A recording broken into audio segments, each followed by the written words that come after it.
มาบัดนี้ตกถึงยามและดูแลงสะแปงบ้านทั้งบ้านพี่ก่อไฟสีลมพัดตองเสียงกองสนั่นหูแสนคิดทอดยอดสู่ยามอยู่ห่างน้อไกลกันคุณแล้วสะแบงบ้านลมพัดปิ่นหมุนดอกลงพื้นสุดที่ฟื้นทนใดอุกภัยเหนื่อยหัวใจพี่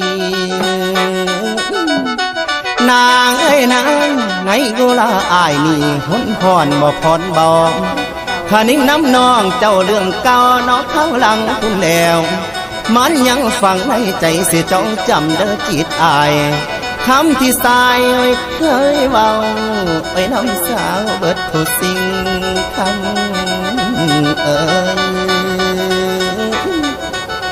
คำให้คำความที่ยิ่งบอกนั้นยังจำมันแม่นบ่มา